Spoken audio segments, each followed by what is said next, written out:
Good afternoon father. Good afternoon. Father, ನಿಮ್ಮ ಹೆಸರು? ಆರೋಗ್ಯನಾಥನ್. ಮತ್ತು ನೀವು ಯಾವ ಪ್ಯಾರಿಷಲ್ಲಿ ಇದ್ದೀರಾ? ಕೊಡತಿ ಸೆಂಟ್ ಆಂಥನೀಸ್ ಚರ್ಚ್. ಮತ್ತು ನಿಮ್ಮ ಬಗ್ಗೆ? ನನ್ನ ಬಗ್ಗೆ ನಾನು ಹುಟ್ಟಿದ್ದು, ಬೆಳೆದಿದ್ದು, ಓದಿದ್ದು ಎಲ್ಲ KGF ಕೋಲಾರ ಗೋಲ್ಡ್ ಫೀಲ್ಡ್ ಅಂತ. ಅಲ್ಲೇ ಓದ್ಬಿಟ್ಟು ಆಮೇಲೆ ಗುರುಮಠಗೆ ಮೈಸೂರಿಗೆ ಹೋಗಿ ಅಲ್ಲಿ ಓದಿ, ಆಮೇಲೆ ಮೇಜರ್ ಸೆಮಿನರಿ ಪೀಟರ್ಸ್ಗೆ ಬಂದು ಅಲ್ಲಿ ಓದಿ, ಆಮೇಲೆ ಅಸಿಸ್ಟೆಂಟ್ ಆಗಿ ಪ್ಯಾರಿಷ್ ಗೆಸ್ಟ್ ಆಗಿಯೂ ಅನೇಕ ವಿಚಾರಗಳಿಗೆ ಕೆಲಸ ಮಾಡ್ಕೊಂಡಿದ್ದೇನೆ. ಈಗ ಸದ್ಯಕ್ಕೆ Sarjapur road Saint Anthony's Kodathi parish guest ಆಗಿದ್ದೇನೆ. ಯೂಟ್ಯೂಬರ್ ಆಗಿದ್ದೇನೆ ಮತ್ತು ರೋಮ್ನಲ್ಲಿ 5-6 ವರ್ಷ ವ್ಯಾಟಿಕನ್ ರೇಡಿಯೋದಲ್ಲಿ ಬ್ರಾಡ್ಕಾಸ್ಟಿಂಗ್ ಮಾಡ್ತಿದ್ದೆ ತಮಿಳಲ್ಲಿ. ಸೊ ಅಂತಹ ಒಂದು ಅನುಭವ ನನಗಿದೆ. 16 ದೇಶಗಳನ್ನು ಭೇಟಿ ಮಾಡಿದ್ದೀನಿ. ಸೊ ಈಗ ಸದ್ಯಕ್ಕೆ ಪ್ಯಾರಿಷ್ ಗೆಸ್ಟ್ ಆಗಿಯೂ ಡೆಕ್ಕನ್ ಹೆರಾಲ್ಡ್ ಪೇಪರಲ್ಲಿ ಲೆಟರ್ ಟು ದ ಎಡಿಟರ್ ಅದಕ್ಕೆ ಬರಿತಾ ಇದ್ದೀನಿ. 89 ಲೆಟರ್ಸ್ ಈಗ ಇದುವರೆಗೂ ಪಬ್ಲಿಷ್ ಮಾಡಿದ್ದಾರೆ. ನನ್ನ ಸಮಸ್ಯೆಗಳು, ಸಮಾಜದ ಸಮಸ್ಯೆಗಳ ಬಗ್ಗೆ ನಾನು ಮಾತಾಡಿ ಅದನ್ನು ಬರೆದಿದ್ದೀನಿ. ಸೊ ದಟ್ ಇಸ್ ಫಾದರ್, ನಿಮಗೆ ಕ್ರಿಸ್ಮಸ್ ಅಂದರೆ ಏನು?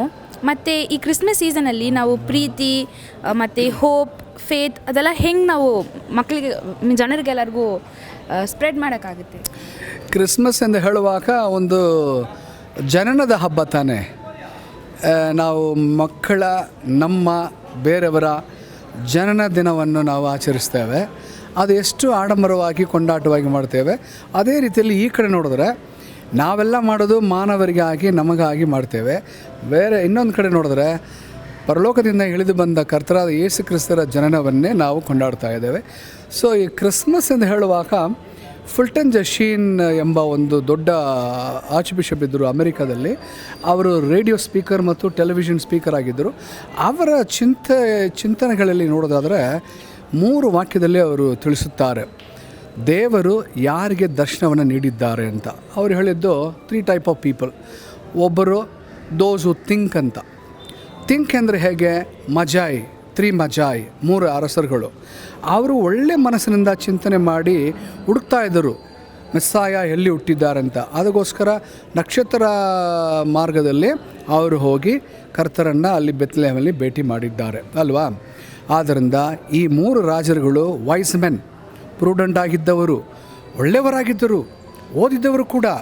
ಆದ್ದರಿಂದ ದೋಸ್ ಹು think, this sort of people ದೇವರು ತಮ್ಮನ್ನೇ ದರ್ಶನ ಕೊಡುತ್ತಾರೆ ಜನದಲ್ಲಿ. ವಿಶೇಷವಾಗಿ ಕ್ರಿಸ್ಮಸ್ನಲ್ಲಿ ಯಾರಿಗೆ ಕ್ರಿಸ್ಮಸ್ ಅಂದರೆ ಇಂತಹ ಒಳ್ಳೆಯ ಮನಸ್ಸಿನಿಂದ ಪರಲೋಕದಿಂದ ಇಳಿದು ಬಂದ ಆ ದೇವದೂತರುಗಳು ಕೂಡ ಹೇಳಿದ್ದಾರಲ್ಲ, ಮಹೋನ್ನತದಲ್ಲಿ ದೇವರಿಗೆ ಮಹಿಮೆ, ಭೂಲೋಕದಲ್ಲಿ ಸುಮನಸ್ಕರಿಗೆ.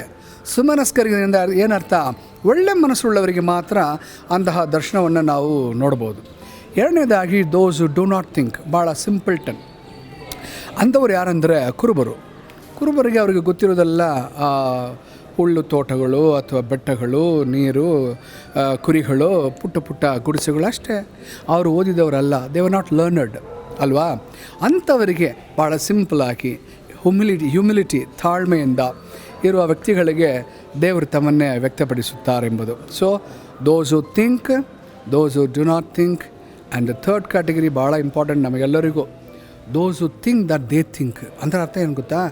ನನಗೆಲ್ಲ ಗೊತ್ತು, ನಾನು ಓದಿದ್ದೇನೆ, ನಾನು ಹರಿದಿದ್ದೇನೆ, ನನ್ನ ಜಾತಿ, ನನ್ನ ಕುಲ, ನನ್ನ ಭಾಷೆ, ನನ್ನ ಸ್ಟೇಟಸ್ಸು, ನನ್ನ ಇದು ಅದೆಂದು ಹೊಗಳ್ಕೊಳ್ಳುವವರಿಗೆ ದೇವರು ದರ್ಶನವನ್ನು ನೀಡಲ್ಲ. ಎಂತಹ ಪುಣ್ಯಕ್ಷೇತ್ರಗಳು ಹೋಗೋದನ್ನು ಕೂಡ ಅವರು ಶಿಲ್ಪಿಗಳನ್ನ ನೋಡ್ಕೊಂಡು ಬರೋರೇ ಹೊರತು ನಿಜವಾದ ದೇವರನ್ನು ಅವರು ಕಾಣಕ್ಕಿಲ್ಲ. ಯಾಕೆಂದರೆ ಮನಸ್ಸು ಬ್ಲಾಕ್ ಮಾಡಿದ್ದಾರೆ. So for me the Christmas is be humble and simple, be one with the poor, one with the marginalised, one with those who are sad and sick and life seeking. ವೀಕ್ಷಕರಿಗೆ ನನ್ನ ಹೃತ್ಪೂರ್ವಕ ಆನಂದದ, ಸಂತೋಷದ, ಯೇಸುಸ್ವಾಮಿಯ ರಕ್ಷಕರ ಜನನದ ಶುಭಾಶಯಗಳನ್ನು ಮತ್ತು ಹೊಸ ವರ್ಷದ ಹರುಷದ ಶುಭಾಶಯಗಳನ್ನು ಸಲ್ಲಿಸುತ್ತೇನೆ. Happy Christmas and happy new year.